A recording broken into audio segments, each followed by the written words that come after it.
Welcome aboard Spaceship Earth. This slow-moving journey will take you from the dawn of recorded history to the promise of tomorrow. Will Dr. Humphrey, Dr. Victoria Humphrey, please pick up the epidermal cell scanner from bay number 3? Thank you. I bet you wish you never been born, huh, Brer Rabbit? Well, you mine, and you not getting away this time. Then comes Horizons, where you can experience 21st century living on land, at sea, and out in space.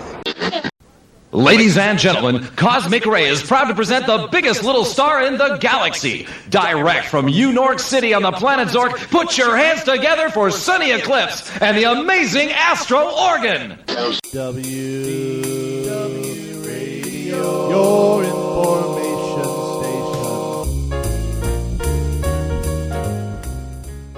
Hello, everybody, and welcome to the WDW Radio Show, your Walt Disney World information station. I'm your host, Lou Mongello, and this is show number 163 for the week of March 28th, 2010. This week, we get to know the dads from the 2010 Walt Disney World Moms Panel and discuss some of their tips and recommendations and things for guys to do on their mancation. We'll continue our detailed tour through Mickey's Toontown Fair as Jim Korkis and I do a DSI, Disney Scene Investigation, through Minnie and Mickey's houses as well as Donald's boat, pointing out the details, secrets, and history before Toontown makes way for the expansion of Fantasyland. I'll have some announcements about the Dream Team Project charity at the end of the show before playing more of your voicemails, so sit back, relax, and enjoy this week's episode of the WDW Radio Show.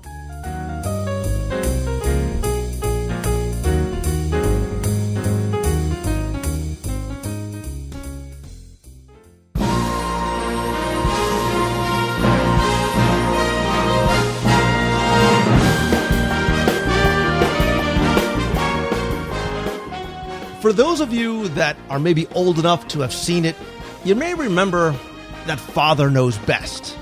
And that old adage was actually put to the test a few years ago when Disney started the Walt Disney World Moms Panel, proving that really to get the right answer, you go to your mom. Or do you? Because back in 2007, as part of the Year of a Million Dreams promotion, Disney sought moms to be part of a new panel that was going to help guests plan their vacations and answer their questions in a whole new way. But moms was a bit of a misnomer, as a dad found his way onto the panel as well. But times, they are a-changin', and this year the panel is bigger, and dare I say better than ever, and in fact doesn't have just one dad, but many. Because this year there are 21 new panelists from the United States and Canada, from a variety of different background, all of whom were named official members of the 2010 Disney World, in quotes, Moms Panel, which, by the way, resides over at DisneyWorldMoms.com. And really due to the popularity of the site and an incredibly exponentially growing number of questions, Disney also welcomed back 22 panelists from 2008, 2009, meaning there are a total of 43 members for 2010 that really serves as vacation planning gurus for those guests looking to set up their Walt Disney World vacation. So in the past, I've met pretty much all the moms and dads and had many of them on the show. But this week, I wanted to do something a little bit different. And I wanted to look at a few members of the panel that have one thing in common. They're not moms, but dads. So I want to welcome 6 of the Walt Disney World Moms Panel dads to the show. We're going to go through a little roll call here, ask you guys to maybe introduce yourself. It's kind of like the dating game, but without the girls or prizes and bad tuxedo on the host. So in no particular order, other than what Mark Lorenzo gave it to me, we'll start off with you, Terry McKinney. Hey, how's it going, guys? Yeah, my name is Terry McKinney. I'm from Charleston, South Carolina. Just to tell you briefly about myself, I'm married. I have a beautiful wife. I call her the light of my life. I have 2 kids. They are the joys of my world, and they inspire me to achieve so much in my life. And one was to try to become a panelist on the Disney Moms panel. My wife told me about the application process when it came out around September. I was a little reluctant because I heard the word mom. I said, oh, gosh, you're not looking for any guys. You got to be crazy, right? And she kind of, encouraged me a little bit. And so I said, hey, why not? Put in the essay questions and made it through a couple of rounds. And then they, after a couple of weeks, they asked me to be on the panel, and I was floored. I would not have thought that they would ask little old me to serve on the panel, but it's been a life-changing experience, and I'm certainly happy to serve it with these other guys on this call and the other ones that are on the panel this year. So, Terry, just in case either one or both of our wives are listening, truly, behind every good man is a great woman, because your wife is the one that inspired you to apply. She certainly is. And she was a little upset, too, by the way, because she didn't make it past the first round, and I did it. So there was some contention in the house a little bit there. She steals your mom's panel jacket every now and then, I'm sure. Oh, I hook her up, man. All the little trinkets I get, I make sure we share it all. You, sir, are a smart man. I can tell already. Speaking of smart men, even though I've never met you, Bernie Edwards has got to be a smart guy to be on the Walt Disney World Moms/Dads panel. Bernie, welcome to the show and congratulations. Thanks, Lou. So I'm from Columbia, Maryland, and I'm an electrical engineer with the National Aeronautics and Space Administration. I have 2 boys, 5 and 10, and my whole family are big Disney fans. I've been a fan of Disney parks and resorts around the world since basically I was a little boy. So I was very excited to be selected for the Moms panel and having a great time answering questions. So I was half kidding when I say, speaking of smart men, but you, Bernie, you really are like a rocket scientist on the Moms panel. Yeah, people ask me that all the time. Actually, this morning I was being interviewed by the NASA Public Affairs Office about the Moms panel thing. So it's been fun so far. It very much demonstrates the fact that it is a, again, wide variety of backgrounds of people that are on the panel. So welcome. And Joel Kennedy, I actually had a chance to meet you last week over at ESPN. Congratulations and welcome as well. Oh, thanks, Lou. That was a hoot, wasn't it? That was a blast. That was really a good time. My name's Joel. I live in Milwaukee, and I've been married to my college sweetheart, Julie, for almost 7 years now. And we have 2 little boys. One is 5, the other one is 1.5. And I refer to them as either pirates or princes. And now I have to enunciate that because I go back and look at the video we recorded for our Moms panel introductions, and it sounds like I call them princesses. So princes, as in the male son of a king, which isn't me. So I guess the story didn't work out. But nevertheless, I'm really excited to be on the show, and really just pumped to be on the phone with all the other dads on the panel. Yeah, it's a great group, and we're going to have a lot of fun tonight. So moving on down the list, next on the hit parade is Jonas Lehman Karp. Jonas, like everyone else, congratulations and welcome. Thank you very much, Lou. Again, my name is Jonas. I'm from New York. Raising 2 awesome and rambunctious young boys, ages 4 and 2. I was a pretty controversial choice for the panel, as I'm a lawyer. Like you. I'm a recovering attorney, so big difference. Good for you. I'm an aspiring to be a recovering attorney. I've always loved Disney World, and it's just been part of my life since a young boy. And I'm just so excited to be part of the panel and part of your show. Great. It's great to have you. And next, certainly not least, my good friend, even before I was really just in awe of him on the Moms panel, Mark Lorenzo. Hey, Lou. How you doing? Good, buddy. So, yes, I'm Mark Lorenzo. I'm a single dad. I have a 12-year-old son, and I'm kind of a late bloomer, actually, to the whole Disney experience. I started going I went as a child a couple times, and 5 or 6 times as I was growing up and into my mid-20s. But I really didn't start loving Disney till I brought my son in 2007 on a vacation with just him and I just basically fell in love with it overnight, and I've learned a whole lot since then. And it kind of proves that almost anyone, if you have the heart and passion, can be on the Moms Panel, because sometimes I feel like, I know I'd be the first one to admit I don't know everything about Disney, but I'm always learning. But I do know enough to help some people out, and that's my story, and I'm sticking to it. But getting on the Moms Panel was probably the second greatest thing that's ever happened to me, besides my son being born. And I think the third greatest thing, it comes in a close third, is meeting you. So that's just a plug for you. And you talk about, listen, your check is definitely going to clear. You talk about passion. Mark, you're the one person who I've known before getting a chance to talk to you guys tonight. And we spent a lot of time together back last year at the D23 Expo. And the one thing that I saw you certainly did have and still do is that passion. So I told you when you applied, if there's one person I knew who should be on the panel, it was you. So very much deservedly so. Well, thank you. I actually filled out the first questions the morning of the Thursday morning of the expo, the first day. So it was kind of amazing. So I was doing it 6:30 in the morning, trying to get it in before I went to help you out in the expo. So That's right. I forgot about that. And last, certainly not least, on the panel, and somebody who's actually loves Disney so much he's blowing off his daughter's high school basketball practice to be on the show tonight, Chris Gildea. Chris, welcome to the show. Thank you, Lou, for having me, and it's great to be united with my Disney dad buddies from all over the country. So, hey, fellas. I guess the best place to start is at the beginning. My name's Chris Gildea, and I live in Boston, Massachusetts.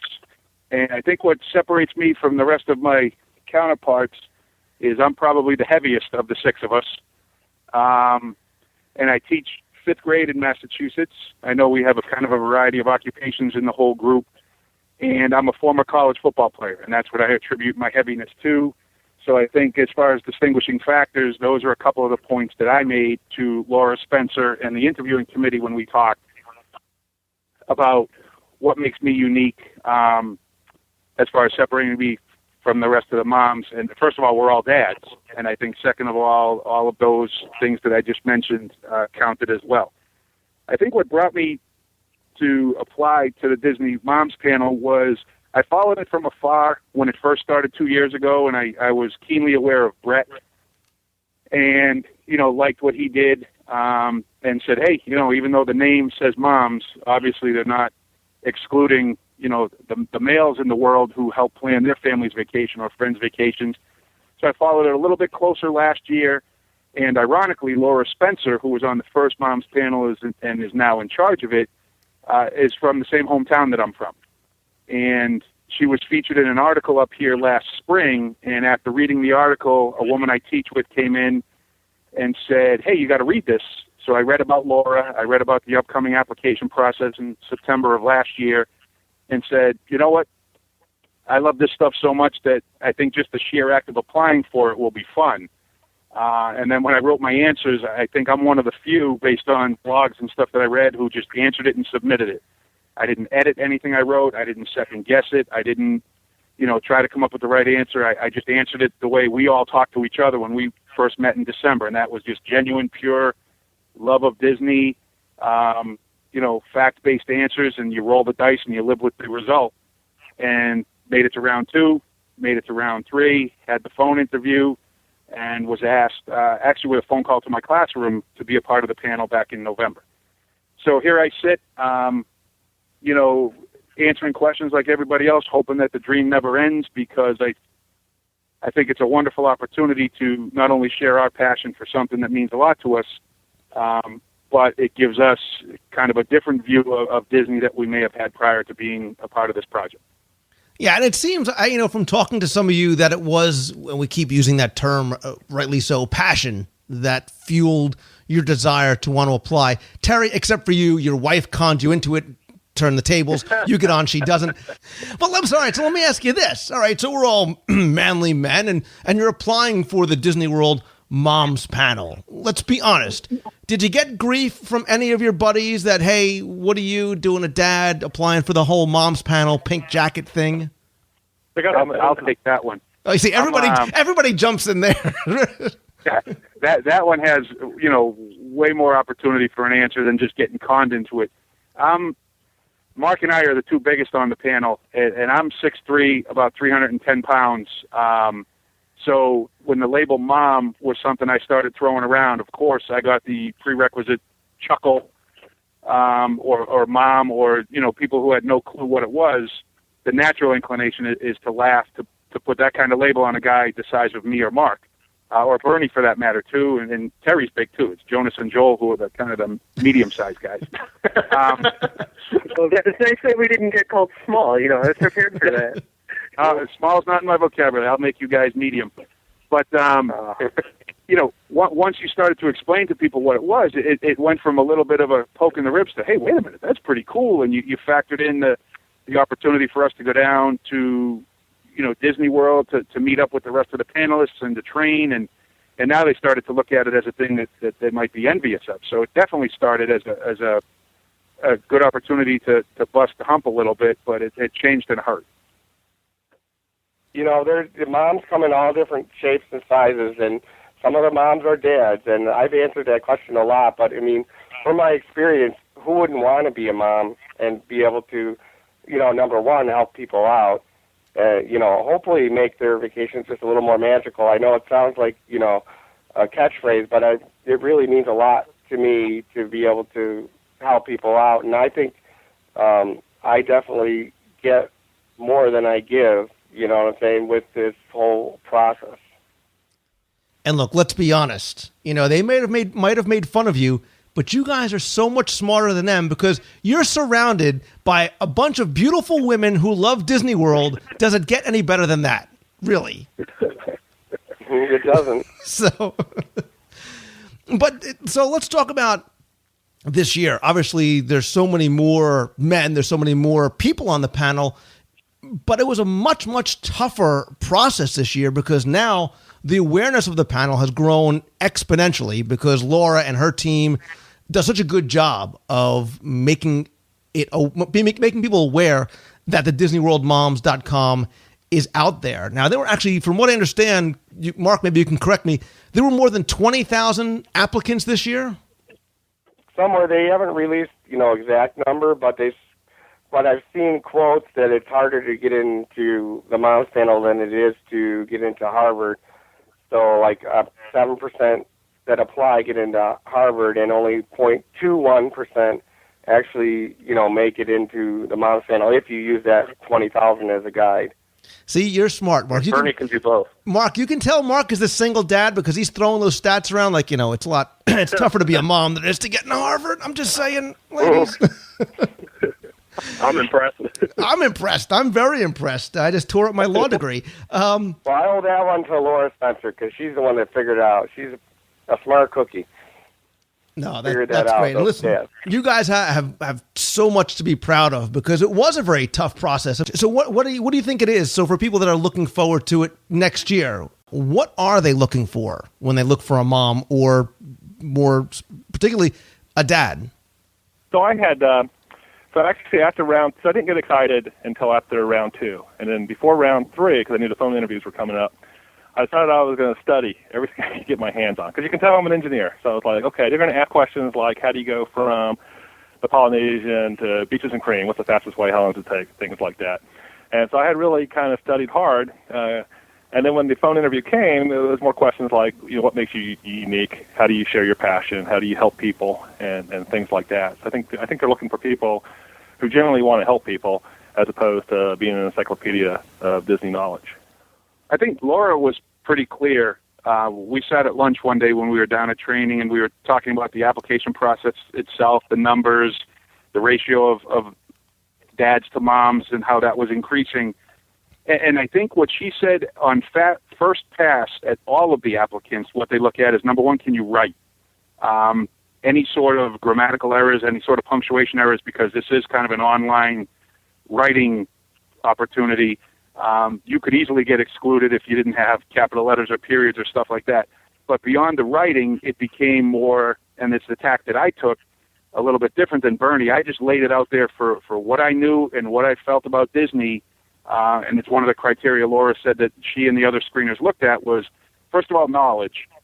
But just because you knew how many rooms were in the Contemporary or how many feet above sea level Main Street USA is, didn't automatically get you to the next round. It had to be something they read or saw or felt, with the emphasis on the word felt, when they read your responses. So for the 2011 applicants, it's simply got to be, number one, know what you're talking about. Number two, be able to express it in kind of a clear, concise way, but just emote. And I use that word a lot in my essays, is just the word emotion and emote and magic and passion. And a lot of it sounds cliche, but if you say it and mean it, it's not cliche. People can tell. And it's really about your experience with your family, and it's those magical, like, moments. I mean, I know I use magical a lot, but it's those moments in time, like, for example, when I ride the monorail with my son, the first time we do it on every trip, I mean, that's just looking at the expression on his face. Or when we play Toy Story together, and I actually, might beat him for once in a video game. Things like that. That's really what makes the Moms Panel work, because, I mean, it is our experience that we're conveying, and, that's one of the things, the beauty of the Moms Panel is we're very diverse, especially this year, and we express our opinion about the park, whether it be positive or negative, our opinion about Disney, and that's what people are looking for, is an honest, opinion.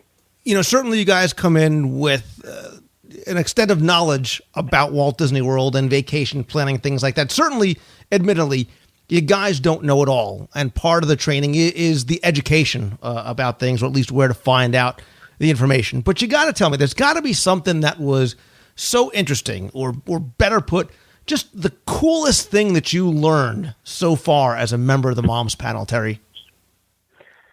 Yeah, it's funny when during the training session, I realized here I am, in Charleston saying, "Oh yeah, I'm the Disney guy," and then I meet these 5 other guys that are just blowing me away with Disney knowledge, and I'm like, "Oh, I got to hit the books or something after this training is over." But it's funny. I look at the questions and the answers from some of the other panelists, and I'm learning as I'm doing. So I think someone earlier mentioned that, I think it was Mark who mentioned he didn't have all the answers, and I'm definitely in that situation. I really don't, but just being able to see some of the other answers from others has educated me. I think when I answer questions, I try to tie to personal experiences that I have with my family, and the other panelists probably noticed I answer a ton of questions that tied to my children, because the last 3 years, man, it's been kind of going out there. I got a 6 and a 2-year-old, and oh man, I thought I was planning before, and then when I had them, you have to plan to the T to make the magic happen. So it's been a tremendous experience, and just being able to share my knowledge, what's worked, some things that didn't work, or to look out for has been kind of what I look for when I'm answering some of the questions. I look for those type of questions as well. And for anybody else, has there been something that's just been maybe something very surprising, or something just so cool it was sort of like your wow moment, like, wow, this is, I had no idea, this is awesome? I think, this is Chris, I think the 2 of the coolest things that we did, and I don't know if any of my fellow dads will agree, was every park we entered, we came in from backstage. So to be in the backstage area where the average guest is never going to see what was cool in and of itself, but more specifically, I had never been in what's called the Utilidor, which is all of the hallways and passageways underneath the Magic Kingdom. And it's where, cast members come and go to get to their particular on-stage role. And just to be under there and see how, the inner workings of the Magic Kingdom really blew my mind. I thought that was the coolest part of the whole week. Yeah, and I'm sure, again, from a guy perspective, we're taking this from the guy perspective, seeing all the tech stuff and the geeky stuff had to be awesome. And I'm sure you've also probably encountered some funny stories, some interesting stories and questions along the way. But show now, guys, your soft, sentimental side for the ladies. Have you encountered any stories or questions that just kind of moved you to tears? And I'll preface this by saying it's okay. You know, I cried during Wishes. I cried when Old Yeller got shot. I hope that didn't ruin it for anybody. I cry when the California Grill is booked up and when it's time to check out. Have you hit anything that really sort of hit your soft spot? And Mark, since I know you can cry, you can tell me you can go first. Well, I want to go back to the other question because it kind of ties in. We had great fun during training, and there was a lot of whining and dining, just a little bit of training. But the thing that really surprised me the most about training was in the first, like Joel said, in the first couple minutes, I gained a brand new Disney family that, I felt like I've known them all my life. And, the guys were incredible, and the ladies are just as incredible, and they're just as diverse, and it's just amazing. I've learned so much, like Terry said, from them. So to me, like my trips to Disney are starting to become less about the rides and more about the people that I know and the people that I meet, and hopefully the people that I will meet. I have hardly gone on any rides in my recent trips because they've all been more the social aspect of the whole thing. So, I was really, really surprised. And the questions that come through range from, what's the best way to get here to, I'm a single parent. I've answered a few of those. How can I save money? And those kind of tug at your heartstrings. And there's a lot of special needs questions. And, I'm hoping that some of my answers can help people out. Mark, I was really hoping you were going to cry because that would have been podcast gold if I could add a Disney, mom's panel dad cry on the show. I think you need to go to Bernie for that. Then, Bernie, you want to share either the Wishes story or the Disney florist girl? Come on, Bernie, bring it home. A couple of tears would awesome. Part of our training, we had a dream maker come in from the Disney florist, and they were telling us various stories over lunch. About things they have done for couples or for a family or for a grandpa. And basically, we're being filmed the entire time. And as story after story after story is coming out, there are tears all over this room, including from most of the men. And I have to admit, I was crying at some point that these stories were just amazing, the things that the florist had done. Just the genuine nature with which the dream maker was telling her stories. I was actually sitting next to Bernie at lunch, and I noticed him dabbing at his eyes, and I caught one tear before it rolled down my cheek because I don't like to show too much of that stuff in public, but you almost couldn't help it. This girl was so genuine, and the stories that she was telling were so remarkable that you couldn't not react. In thinking about this, there's obviously so many probably cool things you get to do and cool things you get to see. I have to find that, and Terry, I'm going to direct this one to you because you're in a unique situation. Do you find now that you're telling your spouses or girlfriends, whatever it might be, that you now have to go down to Walt Disney World a lot more often for research trips or, for work? Yeah, man. It's funny. I feel so guilty. You don't know how guilty I feel. Wait a minute. I saw you in Walt Disney World. There was not a stitch of guilt on your face.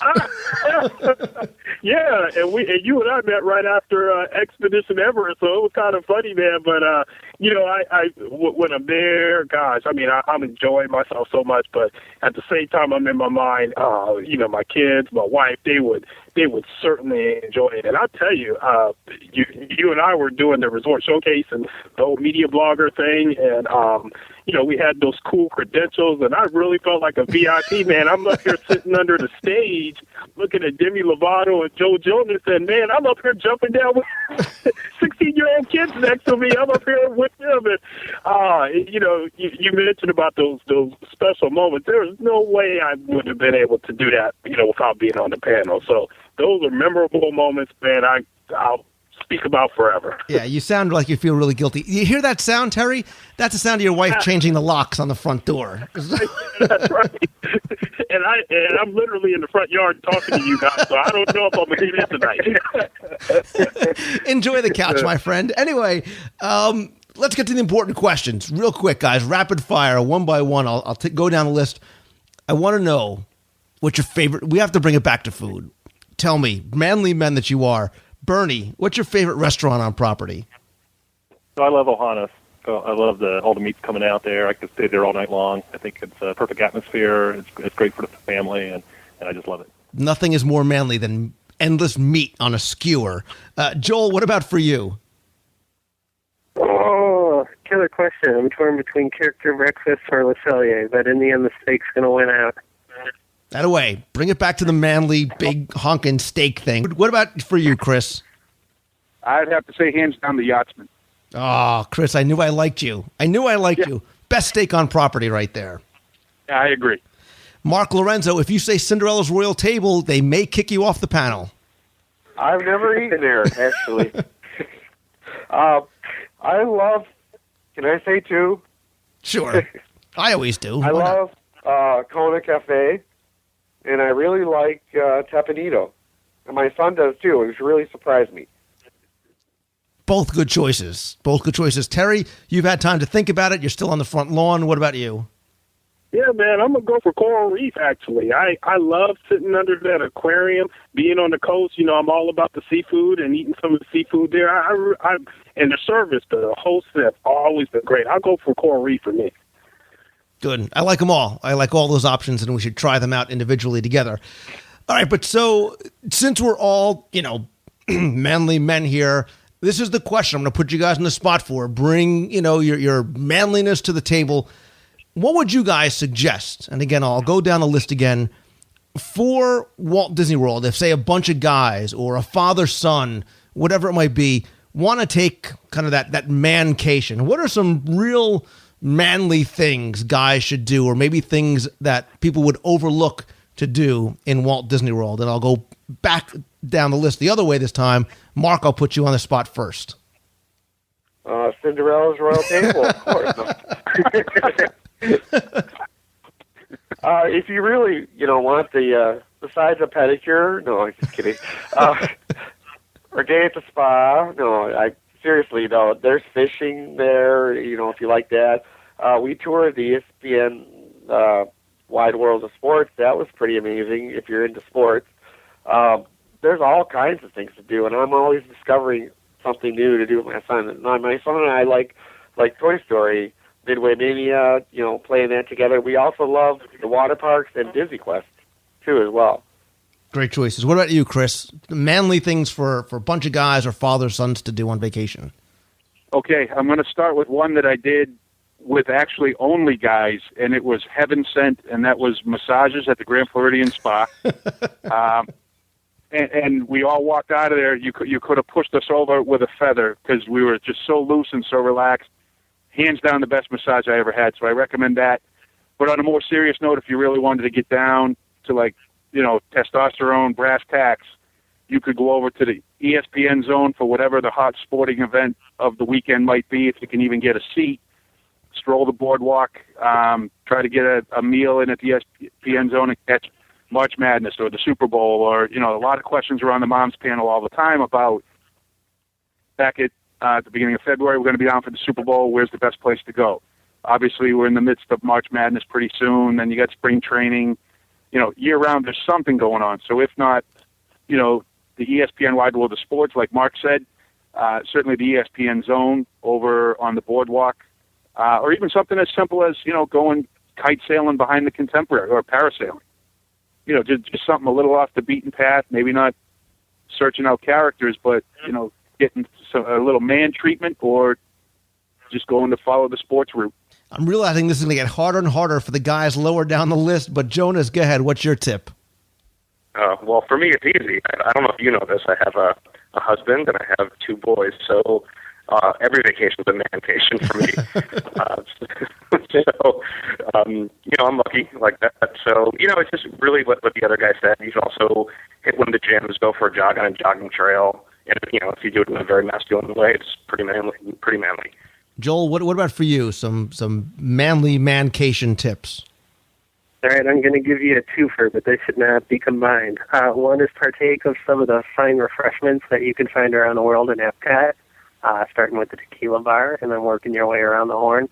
And the other one I just had a chance to do last week was the Richard Petty driving experience, which was quite a thrill. I had driven stick one time before, and really that's an overstatement. About anyone can learn how to do it, and anybody can get up over 100 miles an hour and do some laps. That's a thrill to do, and any man should do that. Cool. And Terry, what about for you? I'm going to go back to Grand Floridian, man. You guys didn't join me, Lou, during the resort showcase. There was supposed to be 15 of us. The Sea Racer at Grand Floridian. I went there. It was like 3:30 that afternoon. This was when the weather was like 40 degrees. I went out there by myself, and I was the only one who showed up. And I went out on Bay Lake on the Sea Racer, man, and these mini boats. You can fit your son or daughter right there next to you. Great experience to go out on the lake. It's safe. And it was fun, man. I was out there for about 30 minutes just going there and just seeing passing by the Magic Kingdom, Grand Floridian, and all those places, man. I really enjoyed the Sea Racer. First time I've ever done that, and I definitely recommend that to, a family or to a father and a son. Yeah, and those are all great things, really liking the tequila bar idea. And none of you even mentioned, what I thought was going to be the obvious one for a lot of you, a couple of rounds of golf. There's PGA golf courses. There's so much more, and that's why I think it's good to get your perspective on things that guys can do, because this is sort of a great destination for a bunch of guys or father sons or whatever it is. Forget Myrtle Beach, come down to Disney World instead. And listen, I could talk to you guys all night long because I'm really enjoying sort of picking your brain and getting to know you guys a little bit better. For more information about these guys, to learn more, to ask them questions, get their opinions and their advice, you guys can head on over to DisneyWorldMoms.com. In addition to these 6 great guys, there are 43 minus 6. There's a whole bunch of other moms and dads on the panels to help answer your questions as well. But Terry McKinney, Bernie Edwards, Joel Kennedy, Jonas Lehman-Karp, Chris Gilday, Mark Lorenzo, thank you guys so much. You are always welcome to come back on the show. I look forward to either seeing a bunch of you guys again in the parks, meeting some of you, better yet, we should all kind of get together, maybe have a manly day in Walt Disney World, incorporate some of your ideas, do some fishing, some archery. We'll go catch a game at ESPN, Little Richard Petty, a big steak at Yachtsman, breakfast. A fine port. I was going to say the Food and Wine Festival. I like that. And we'll do all manly things and then cry as we go on plays after Illuminations. Thanks for having us on, Lou. You're an asset to Disney yourself. It's great having you guys on. I appreciate you taking time out of your night to join us. All right, guys. Look forward to seeing you all down the road.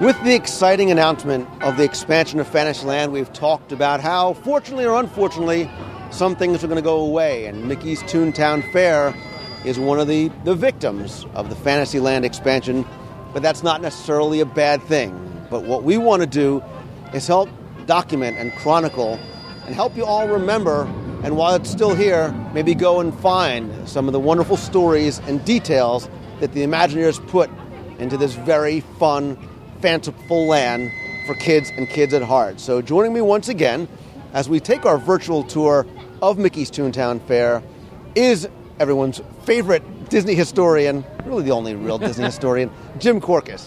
Well, actually, there are a lot of Disney historians out there, but I'm very thankful to be given that title. And they all really bow down to you, honestly. No, they don't. Genuflect, that possibly. I don't even have any of your female listeners, sending in room keys. And, yes, I'd like to have lunch with Jim Korkis and hear these stories. That might be a giveaway. That might be a contest giveaway one day, is win a day with Jim Korkis. In a Disney park. There we go. And we'll double with you and your wife there, and you can record it for the podcast and then be able to write off the cost of the meal there. Give a day, get a Disney day with Jim Korkis. There you go. Well, when last we left, we were at the front of Toontown. We've made our way down the street, and we're at Goofy's Barnstormer now. And this used to be Grandma Duck's petting farm when this was Birthday Land and Starland. And Lou has always used the word repurpose, and so the barns have actually been repurposed out here. So one of them was repurposed, so it's Wacky Radio with red barns, and that's his name because the barn is red. Because the barn is red.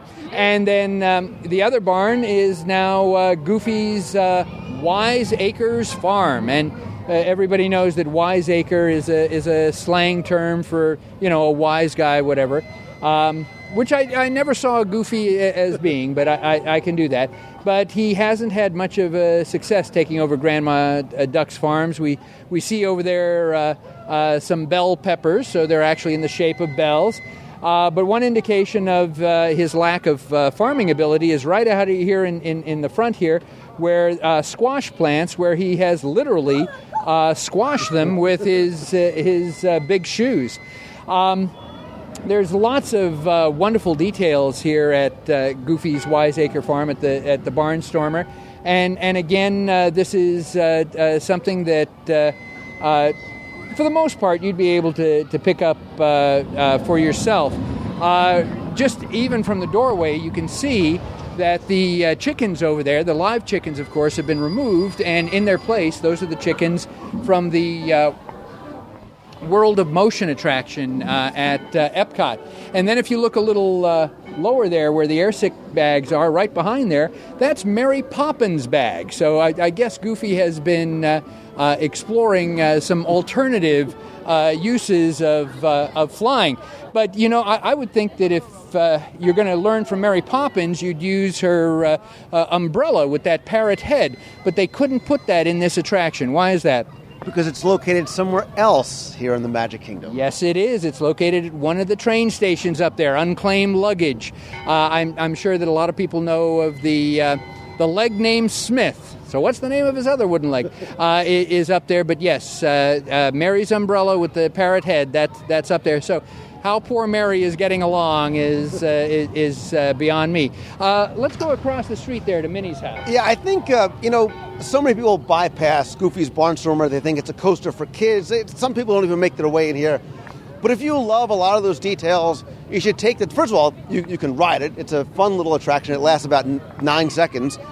But there's some great details in the queue. In addition to the squash and the bell peppers, there are ears of popping corn.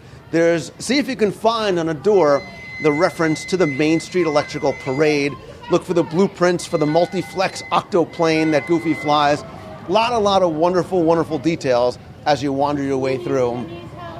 But across the street is the squashed and stretched, to use the Imagineering term, Minnie's Country House. And let's kind of take a quick virtual tour through here. Right, and you mentioned squash and stretch, and that's an animation term because animation, the point is not to create reality, but the illusion of reality. And so what actually happens and what our eye sees are two different things. So, for instance, if you threw a baseball, the baseball never changes shape.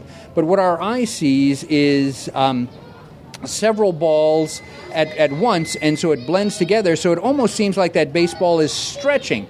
And then when it hits the glove, it almost seems like it flattens. Of course, this doesn't happen, and certainly not to the extent that you see in cartoons.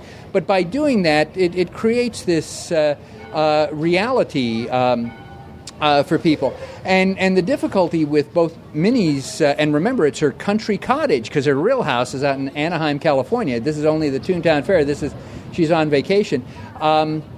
the problem with Minnie's cottage and also Mickey's home is you don't have any straight lines. When we had Mickey's home at the birthday land, there were straight lines. There were sort of bulging rails out in front, but that was about it. In here, everything is a little off, and so it was very difficult when the builders came in and had to do this, and it was a little scary for them that things were a little off-center, a little curved, all of that. And Minnie's house is just absolutely wonderful. On her fireplace, we have some of the drawings, the photos of her family, and we're going to share a special secret with you. As you immediately come to the fireplace, you'll see a blue frame with pink hearts, and this is supposed to be Minnie's grandfather, and he's got a cane in one hand, and he's got the newspaper in the other hand, the cheese report, and this is very nicely done, and if you've got a good enough eye, you can tell that, yes, that must be the work of Floyd Gottfredson, who was the Mickey Mouse comic strip artist for many, many years.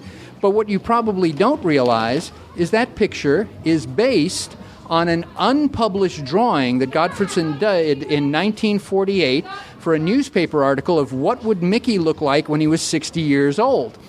But there were a couple of changes made. Gottfredson's picture had Mickey with a box of checkers in his right hand and a checkerboard in his left hand because, of course, old people, they want to go out and they want to play checkers. But the Imagineers, very, very clever because this picture was never published. So I'm giving a copy to Lou, and we'll see what he does with that. That's fascinating because obviously this is audio, but to be able to see how the two of them are exactly, and no guests. You're the only person in the world, now we are, that knows that. Well, thank you very much. And well, thank you for sharing that, because you know what? Somebody made it a point. Some Imagineer made it a point to put that there, probably figuring nobody would ever figure it out except Jim Korkis. Well, that's true. But there are some others that are in plain sight that people should know and don't. So, for instance, on that table between the chair and the couch, you see Mickey's portrait. Do you know the story behind that portrait? You know that John Hench, of course, did birthday portraits for Mickey. That's not John Hench doing that portrait. I think this is the only time that this ever happened. That is actually a 50th birthday portrait of Mickey.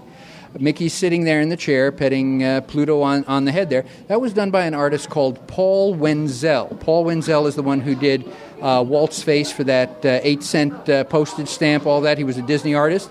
Well, the official 50th birthday photo of Mickey that John Hench did is a very suburban Mickey in long pants and whatever, standing in front of a model of Epcot. All right?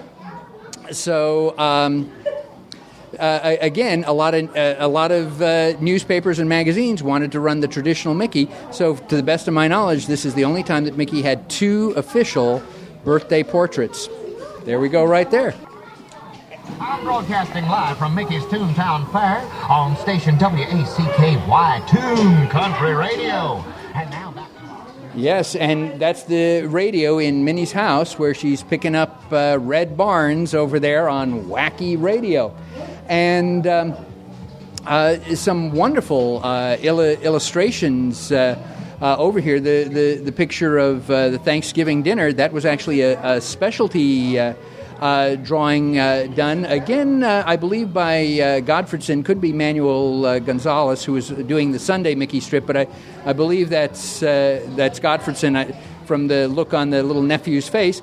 And that was a special magazine cover. In the 40s and the 50s, Disney supplied a lot of magazine covers for all sorts of Rexall magazine, all of that. That's there. And so wonderful, nice little touches, including other pictures along the wall from, and even though they're identifying other characters, Obviously, that's Mickey and Minnie, not the relatives there. Again, from one of his popular cartoons, Nifty 90s. And there's Minnie Mouse from Brave Little Tailor, even though they say Prince Marie Dumouse. And Mickey and Marley Mouset of London is from Mickey's Christmas Carol. And Minnie has done, is quite an artist. She's done quite a lot of artwork, including a sculpture of the Miss Daisy. And this is the Miss Daisy as she was originally built, because when we go take a look at the ship, and actually when we go visit Mickey's house, we'll see there's something different between Minnie's sculpture and what's over there at Donald's. Now, in Minnie's painting room over here, again, a lot of very funny gags. Obviously, she was looking out the window when Goofy smashed into the water tower, so she's painting that. But look at the painting that she won a grand prize for Donald there. Now, that looks fairly similar, doesn't it? Well, actually, that's a gag. That's a takeoff on Gainsborough's Blue Boy. But even more than that, that picture, obviously this is a recreation, but that picture has been around for, well over 60 years, because that was one of a series of 16 paintings that the Disney artists, primarily Ward Kimball, did between 1941 and 1945. 16 of them appeared in the Life magazine of April 1945, of Donald done up in the style of Rembrandt paintings, Whistler, Degas, all of that, and that is one of them. But again, a lot of people walk through and go, oh, yes. You know, and the interesting thing is she has this workroom here. The gag I always used to do was, Mickey and Minnie's house, it's very similar. It's just that there's something at Mickey's house that doesn't exist in Minnie's house. A bedroom.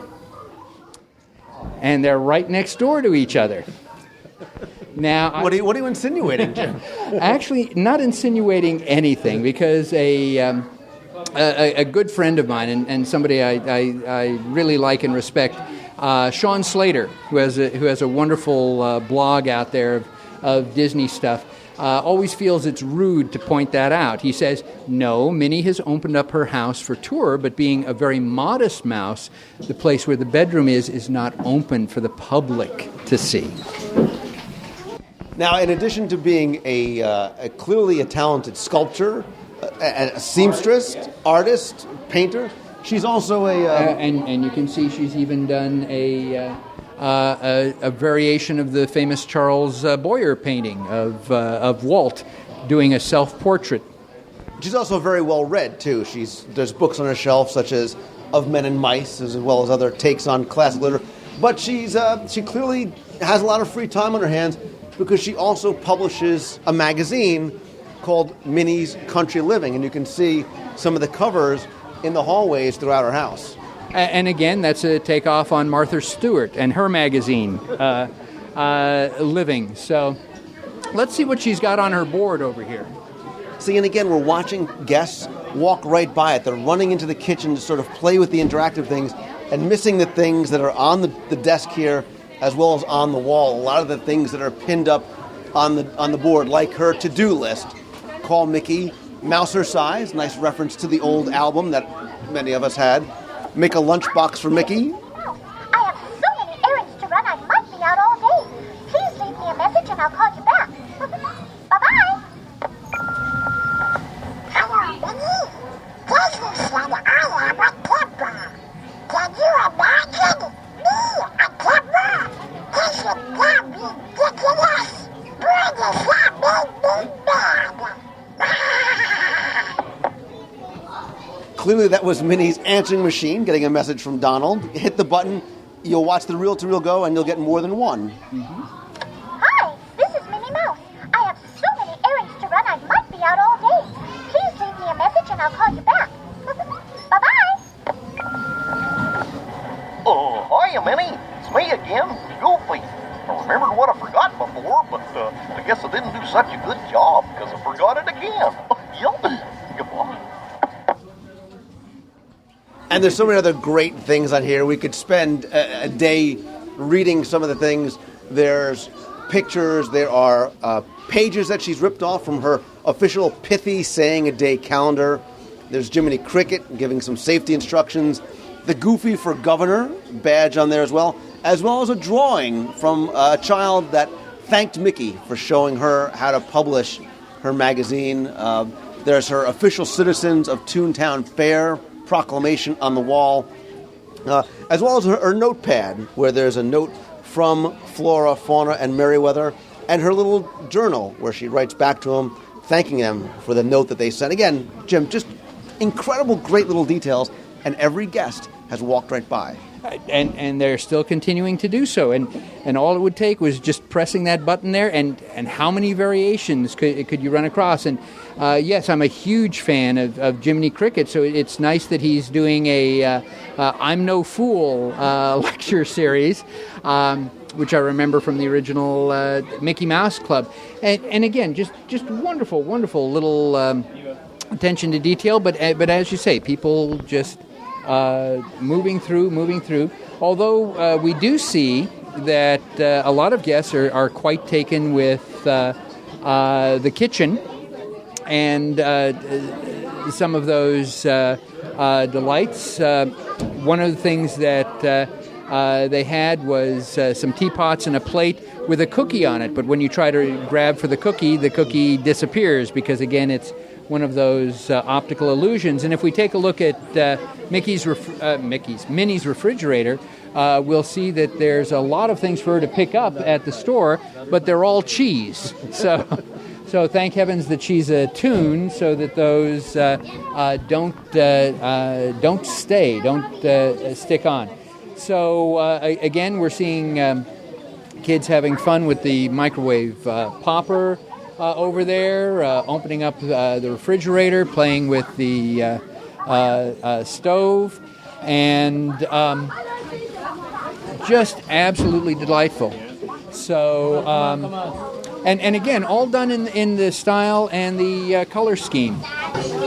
And walking through, in addition to the things that you can interact with and touch, you got to look at some of the details, including some of the nameplates. And for example, as you move into the next room, this sort of pantry, sunroom area, you'll see this is where she's also quite the horticulturist. And you've got to look up high. If you look just eye level, you would miss this. But up on the shelf, you've got tiger lily. So you've got plants in the shape of a tiger lily, and some in dandelion, and the tulips with literally 2 lips over there. And tune turf potting soil. And it's important because, again, the Imagineers connect stories back and forth. You'll notice that she has here, and it's empty, is the Super Tune plant food, used with caution. When we go over and take a look at Mickey's garden, we'll see that he didn't use it with caution, and see what happens with that. But one of my favorite things, if you look on the back wall, some of her hanging plants, you'll see buttercups that are cups with butter. My favorite are the daisies, which won first place, of course, in the shape of Daisy's face. There you go. And wonderful gazebo outside. Again, one of the things that we take for granted at Disney, too, is the beautiful landscaping out here, the wonderful landscaping. So why don't we take a hike over to Mickey's house? Sounds good. So as we get to Mickey's Country House, it's changed a little bit from when this was Birthday Land to Starland. And one of the first things I remember is not what's inside, but what's not outside. Do you remember his car, his little red car that was outside with the license plate that said Mick and Min? Right, and the balloon tires. I love that, and what a great photo opportunity. Right now we're in Mickey's house, and we're taking a look, and I always felt that this was delightful. The thing that I always loved tremendously was that Mickey wore glasses. And there they are on the bed. Obviously he wears the same outfit all the time, but again, very nice attention to detail. You could picture a Mickey Mouse living here, and again, he really takes the judge seriously, because we see on the rack out here his his hat and his coat and all of that. And talking about items, over here. A reference to my favorite character. He has a package on his little table in the foyer from Peter Pan to Mickey Mouse using the Toontown Postal Service, and he says to make sure you use no hooks. So I like the little reference there. Very nice, very nice. And yes, the keys, and you want to play with everything, right? And that's the thing about these. You do, and you should. This is where you're encouraged, except for the areas that are sort of blocked off. Places like Minnie's Kitchen, they want you to touch everything. They want you to interact with it all. And again, this drives those people who love hidden Mickeys probably up the wall, because you can see the popcorn there all in the hidden Mickey shapes, and you've got the hard candy, all of that. Duckburg U versus Goofy Tech, apparently big rivalry going on. But again, something that people probably miss. There's a picture of the Miss Daisy in happier times, because literally a shark came, as we can see to the left of the fireplace, and took a big chomp out of the side of the boat there. So I'm actually surprised that the Imagineers never used the gag, "We're going to need a bigger boat." And again, nice attention to detail is the remodeling of the kitchen over here by Goofy and Donald, unfortunately. And in fact, if you take a look at the oven, it says hot, very hot, awful hot, and volcano heat. You know?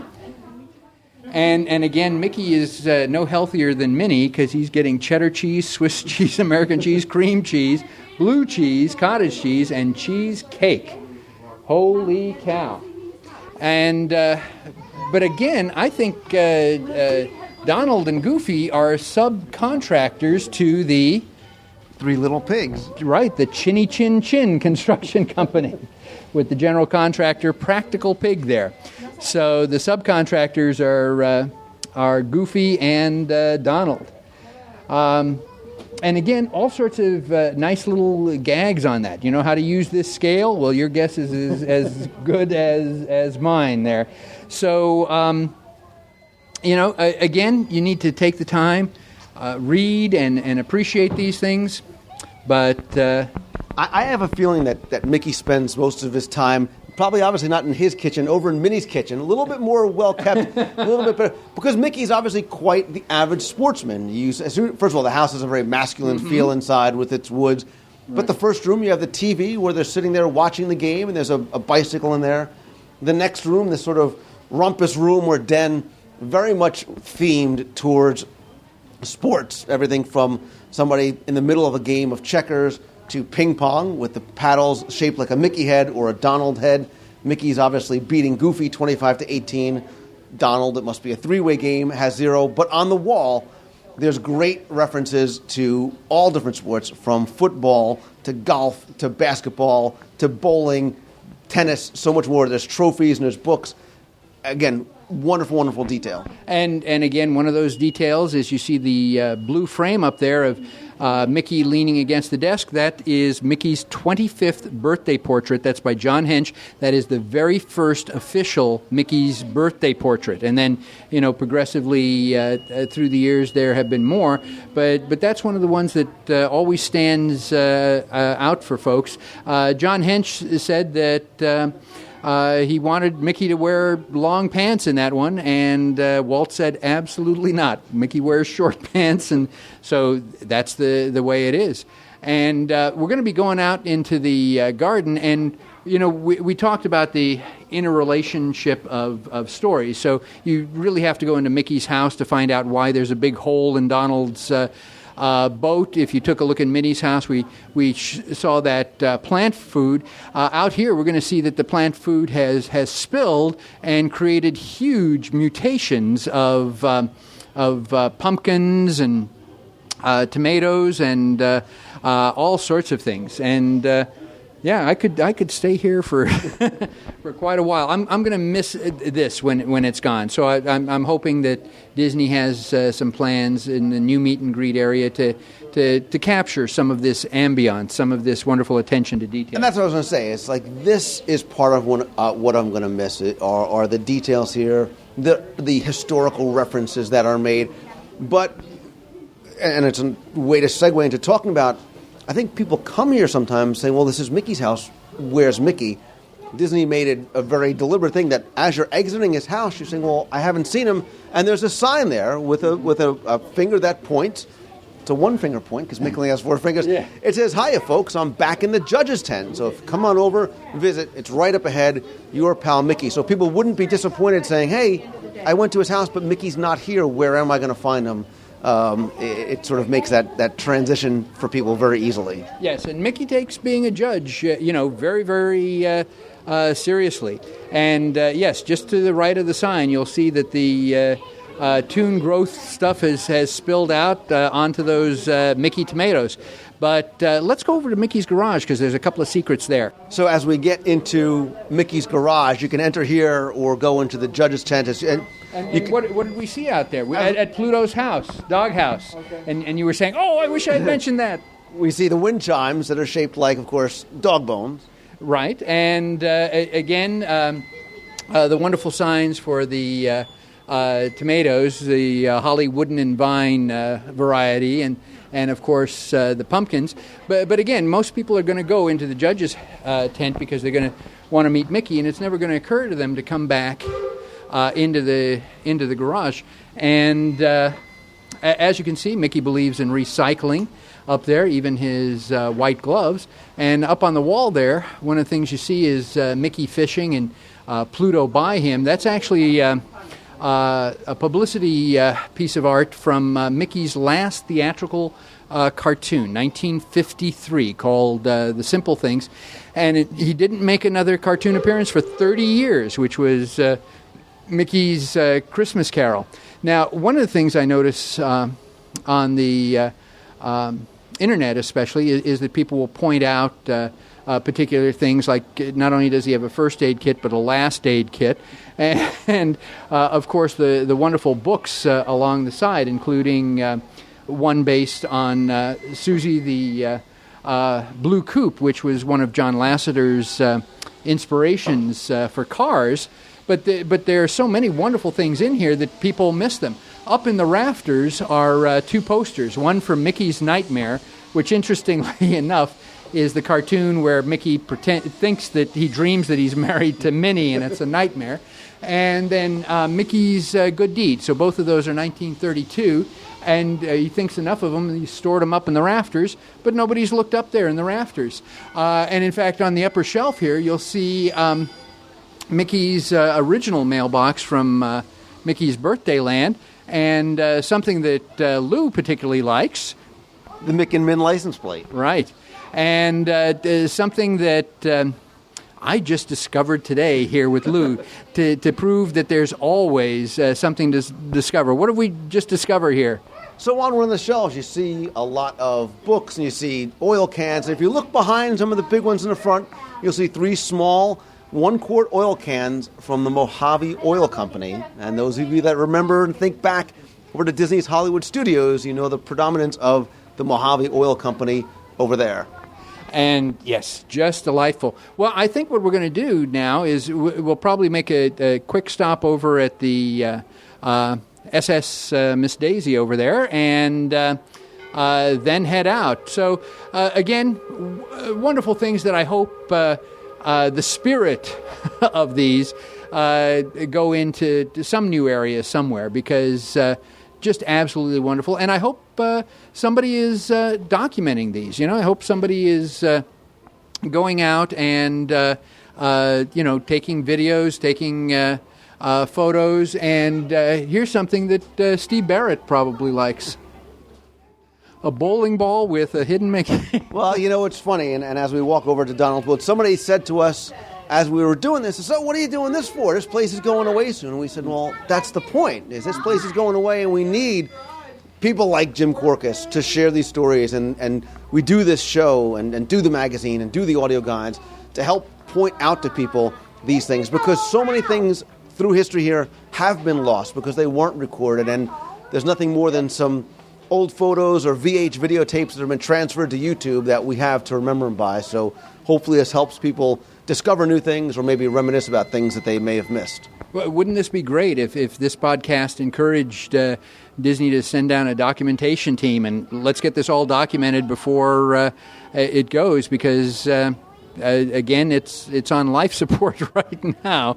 The fences are going up and the construction or destruction material is out there. So let's take a quick hop across the puddle here to Donald's boat, and we'll wrap up there. Sounds good.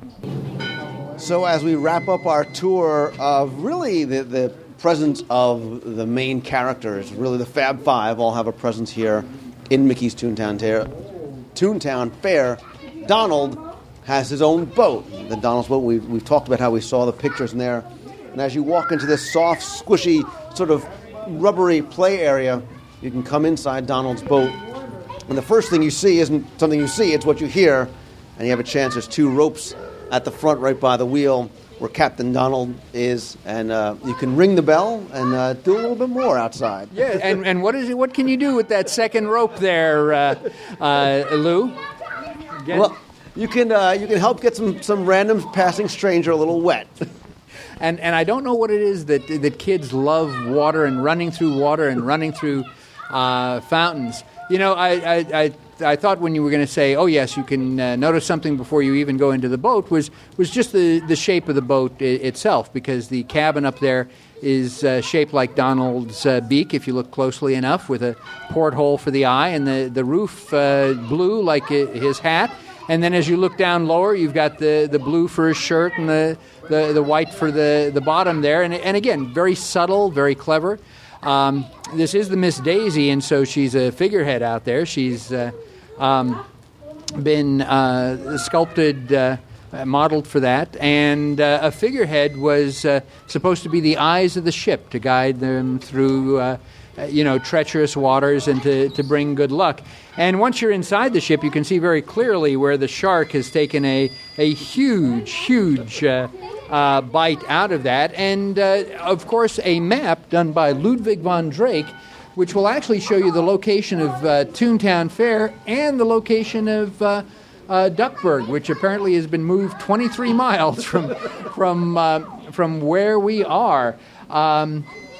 And always love the character of Ludwig von Drake there. And again, a lot of clever gags, the Krakatoa, Sailor Hat Island. So again, a nice little fun place for kids, but again, not long for this world. But I'm glad we were able to spend some time, walking through Toontown Fair, taking another look, taking a spot at all of this.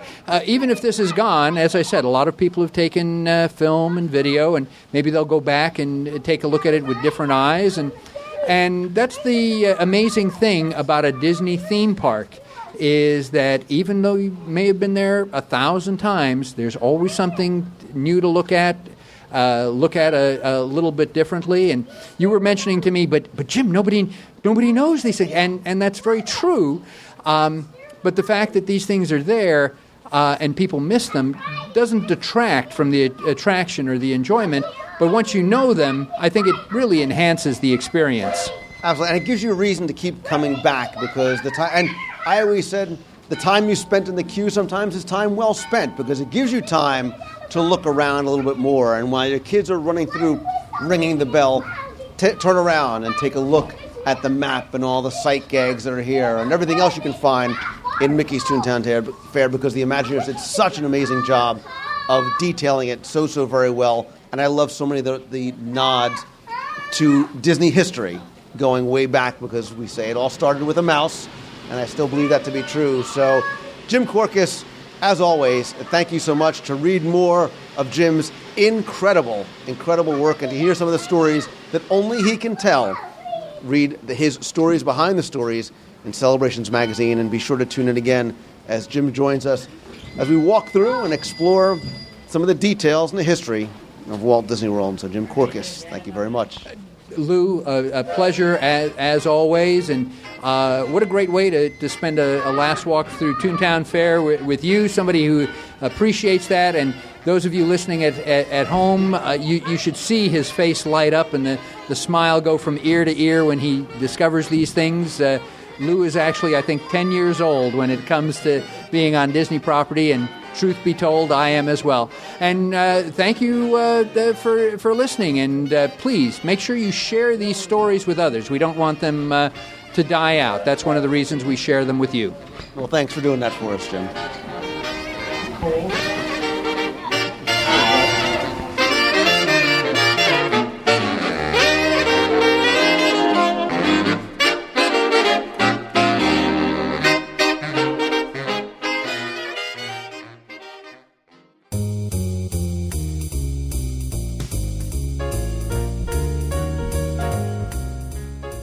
That's going to do it for this week's show. Thanks so much for taking the time and tuning in.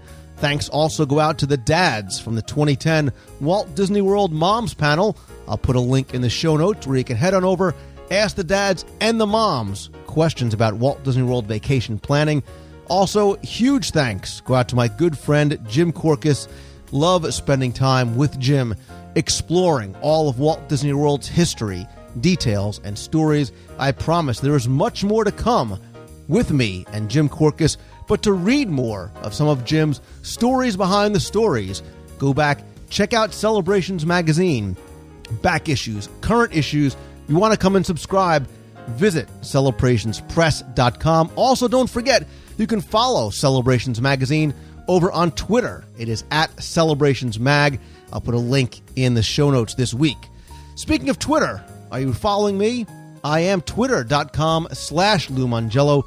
I post updates, play games, lots more. And hey, if you're on Twitter, if you're listening to the show, if you like what you hear while you're listening, do me a favor. Tweet out that you're listening to the show. Help spread the word. If you're on Facebook, come on, join the WDW Radio page on Facebook. It's facebook.com/WDW Radio. I am still dealing with my friend limit issue, so I apologize. If you've sent me a friend request or you've asked me to become a fan of your page, I am not ignoring you, I promise. Unfortunately, thanks to Facebook, I can't do anything because I've reached my limit. I am still trying to deal with that, but again, you can still join the fan page at facebook.com/WDW Radio. Be sure and come visit the all-new WDWRadio.com. Launched just last week. Lots of new features, lots of interactivity. And if you want to comment on this or any other show, you can do it now, right in the show notes. No need to register. Post your comments, post your questions, make it an interactive discussion. And hey, if you want to contribute to the site, write a guest blog post, anything else, I'm always looking for contributors to the site as well. Shoot me over an email to lou@wdwradio.com. There are more new features coming to the site, and I'm also ready, almost, to announce something new that's coming, going to be released very, very soon. Make sure you stay tuned to Twitter and Facebook and the forums for that. Speaking of new announcements, I am so happy and so proud to announce this week an important change to the Dream Team project. And what that is my fundraising initiative that I started back in 2004, specifically to raise money to send children with life-threatening illnesses to Walt Disney World through the Make-A-Wish Foundation. I started when my dad was diagnosed with prostate cancer back in 2004. Start off simply by taking a portion of the proceeds of the sales of my Walt Disney World trivia books, and I still do to this day for anything that's sold on the site. It has grown thanks to contributions and volunteers over the past few years.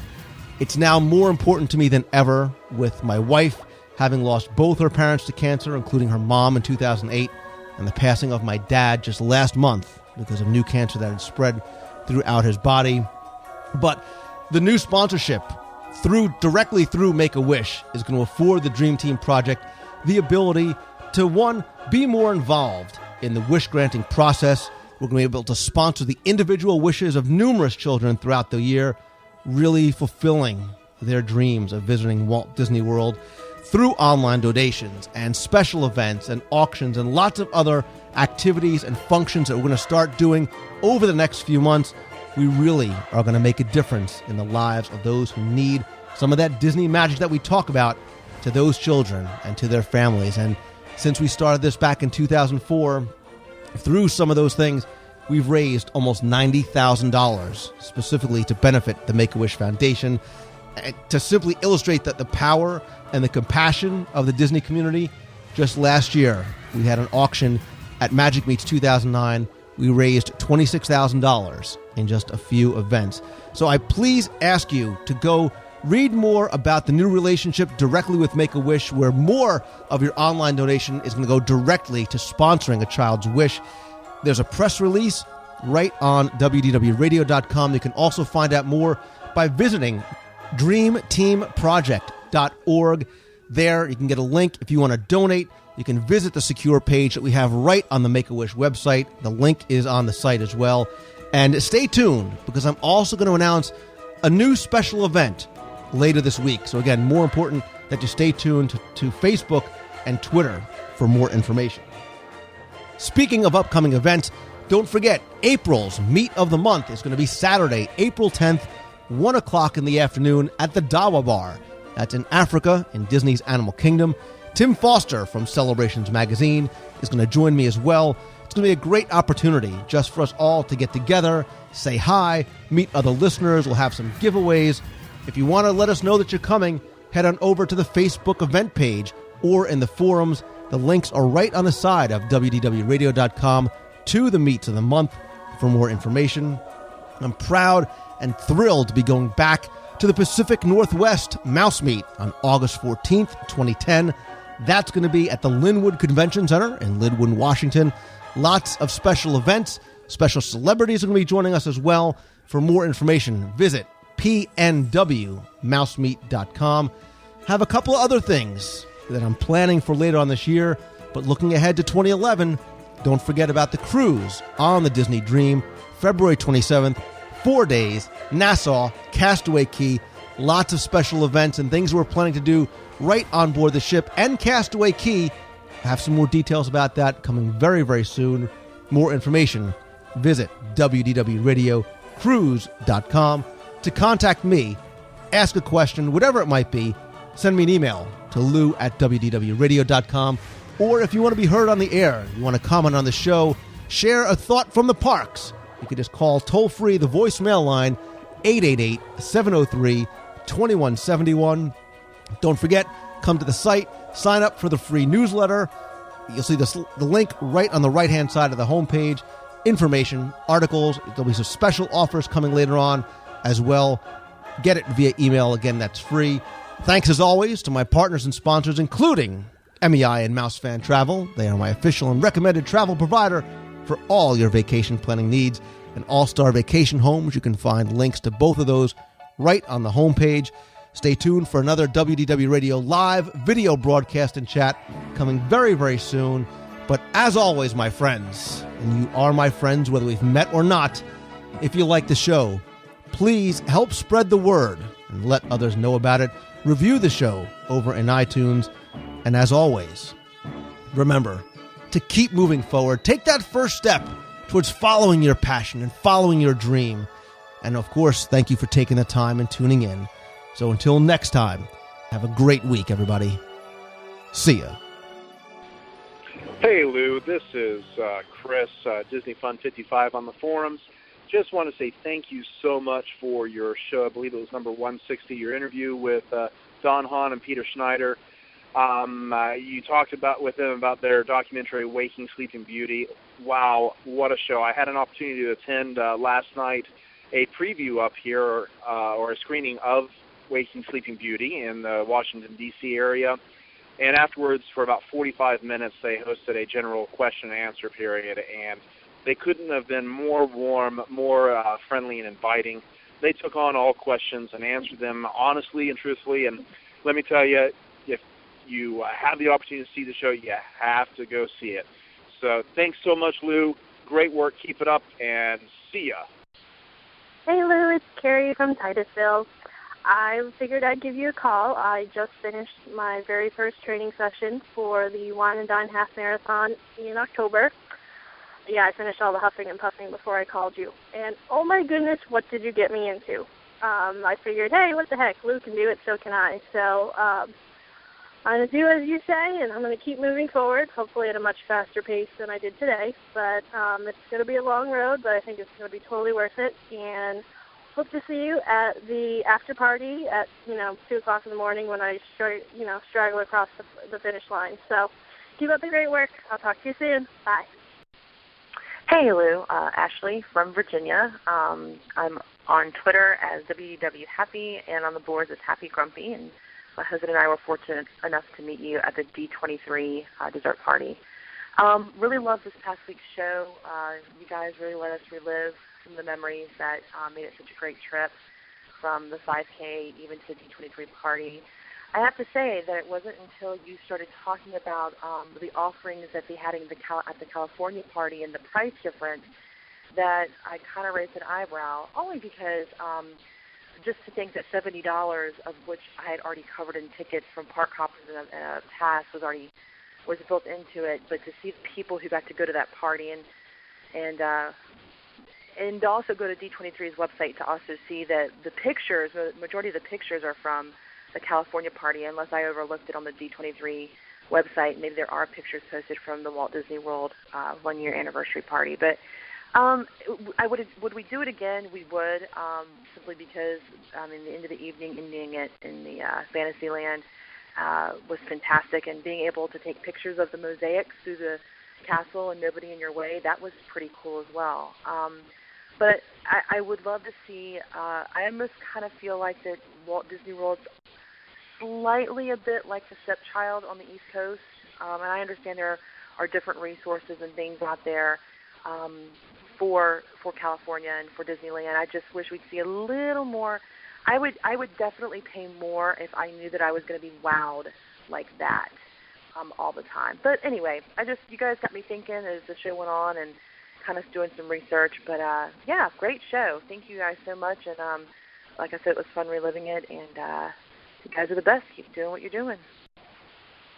Hey, Lou, it's Eric Bolton from Albany, Virginia. I just got out of the Waking Sleeping Beauty movie and discussion with Peter Schneider and Don Hahn, and it was great. If anybody gets the chance to go see that with them speaking afterwards, go see it. It was awesome. It's hysterical. It's sad.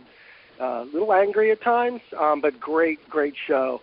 It opens in 5 cities on the 26th of March, but they're still doing some shows with a discussion with the two of them before that. So if you get a chance to go see it, go. And also, it's supposed to come out on video in the fall, and that's pretty cool. So that's it. Have a great day. Bye-bye.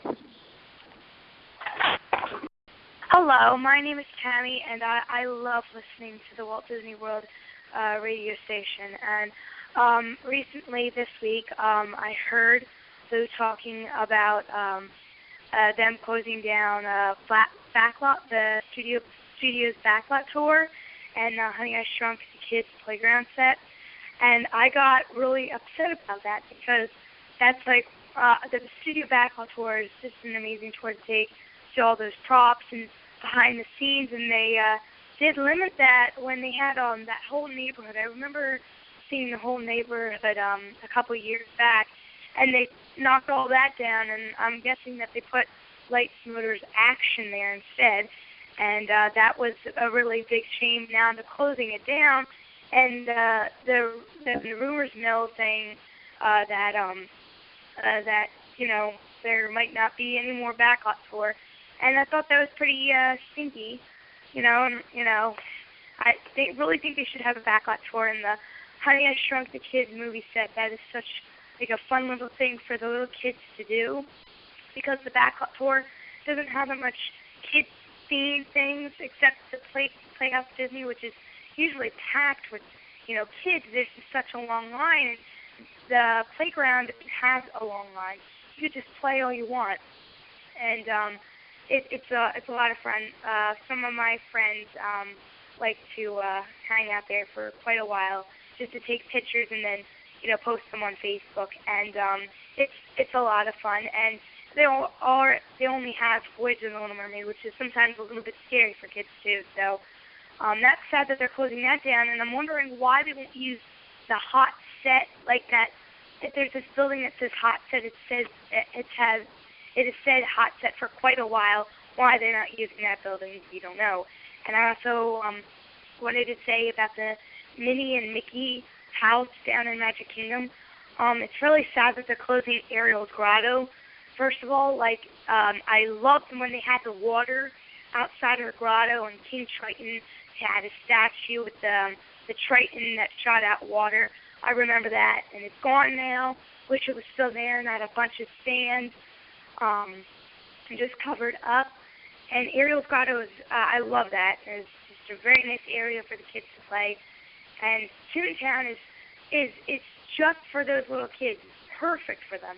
Because Fantasyland, Snow White's Scary Adventure, you do have Winnie the Pooh, Mickey's Solar Magic might be a little bit scary because of the popping, the 3D effects and everything, and there's such a long line for Peter's Flight and sometimes Small World, and Toontown is such a nice area.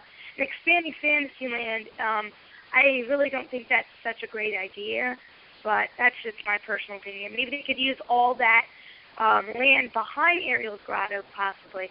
But I do hope that they keep Mickey's and Minnie's houses, because that is such a tradition that my family does. We always go ride the train and go through the houses.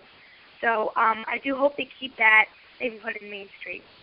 And thank you, Lou, so much for doing these podcasts. So much fun to listen to with my family and just listening to them. Okay, have a wonderful day. Hey there, Lou. It's Doug from Geek Acres, and I just wanted to say how much I enjoyed the latest show with Eminem. It was a real good look at the Princess Half Marathon as well as D23. And I want to jump on board with you. You may have thought you heard an echo, but no, that girlish squee was actually me when I got to see the Tron Legacy trailer online. Oh my goodness. Yeah, I'm right there of the same vintage that you are, and I am terribly, terribly excited to go see the new movie and to take my son as well. And man, I'm going to have to jump online when I get off the phone here and take a look at those pictures, because the monorails wrapped in blue and yellow light cycles sound really, really cool. So keep on doing what you do. I love the show, and I'll be looking forward to the next episode. Hey Lou, this is Danusha from Toronto, Ontario calling. I just wanted to call and tell you because I just finished listening to the, I believe, March 7th episode that you had that had Don Hahn and Peter Schneider on it. And I just wanted to congratulate you on a fantastic show. I've been listening to you since day one of Mouse Tunes, so I'm a long-time listener of yours, and that show was, I think, one of the best that you've ever put together. And, for someone like me who's been listening to you for such a long time, we all feel like, we know you, and it's been amazing to see you grow with your shows and with everything else that you do. And please know that, we appreciate all the hard work that goes into each and every one of your shows, and we love all the work you're doing. So keep it up, buddy. Hope to see you soon. Bye-bye.